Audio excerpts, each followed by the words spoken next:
ഈശോ മിശിഹായ്ക്ക് സ്തുതിയായിരിക്കട്ടെ. മാതാവിൻ്റെ അമ്മ കൂടാരത്തിലേക്ക് കടന്നു വന്നിരിക്കുന്ന എല്ലാ മക്കളോടും സിസ്റ്റർ ഇന്ന് പറയാനുള്ളത്, വിശുദ്ധ മത്തായി എഴുതിയ സുവിശേഷം അധ്യായം 5 1 മുതലുള്ള തിരുവചനങ്ങൾ. നമുക്ക് എല്ലാവർക്കും അത് മനഃപ്പാഠമാണ്. എങ്കിൽ പോലും വിശുദ്ധ മത്തായി എഴുതിയ സുവിശേഷം അധ്യായം 5 1 മുതൽ. ജനക്കൂട്ടത്തെ കണ്ടപ്പോൾ യേശു മലയിലേക്ക് കയറി. അവൻ ഇരുന്നപ്പോൾ ശിഷ്യന്മാർ അടുത്തെത്തി അവൻ അവരെ പഠിപ്പിക്കാൻ തുടങ്ങി.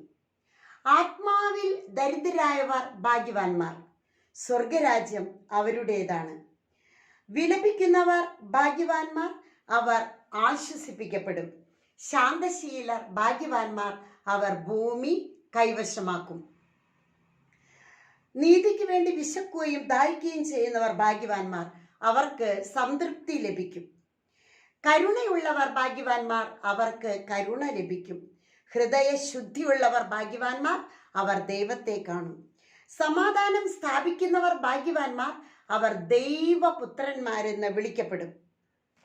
നീതിക്ക് വേണ്ടി പീഡനമേൽക്കുന്നവർ ഭാഗ്യവാന്മാർ, സ്വർഗരാജ്യം അവരുടേതാണ്.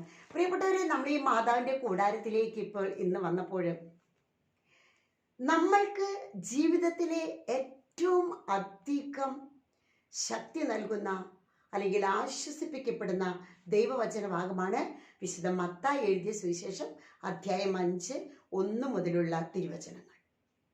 അവിടെ എല്ലാം പറയുന്നുണ്ട്. സമാധാനം ആശ്വസിപ്പിക്കുന്നു, ഹൃദയശുദ്ധി സ്വർഗരാജ്യമാർക്കുള്ളതാണ്, വിലപിക്കുന്നവരെ, അതുപോലെ ഭൂമി എങ്ങനെയുള്ളവർക്ക് ലഭിക്കുന്നു, കരുണ ലഭിക്കുന്നു, പീഡന നിമിത്തമുള്ളവർക്ക് എന്ത് ലഭിക്കുന്നു. പ്രിയപ്പെട്ടവരെ, ഈ ഒരു ദൈവവചനം ആവർത്തിച്ച് നമ്മൾ ഉരുവിട്ട് വായിക്കുമ്പോൾ കിട്ടുന്ന ഒരു വലിയ സമാധാനമാണ് ഇന്ന് ഈ മാതാവിൻ്റെ ഈ അമ്മയുടെ കൂടാരത്തിലേക്ക് കടന്നു വന്നിരിക്കുന്ന, അമ്മയുടെ കൂടാരത്തിൽ അഖണ്ഡ ജപമാലയ്ക്ക് വേണ്ടി കടന്നു വന്നിരിക്കുന്ന സർവ്വ മക്കളോടും സിസ്റ്ററിന് പറയാനുള്ളത്, ഈ ഒരു ഭാഗം ഒരുപാട് ശക്തി നൽകുകയാണ്, നമുക്ക് അഭിഷേകം തരുന്നു.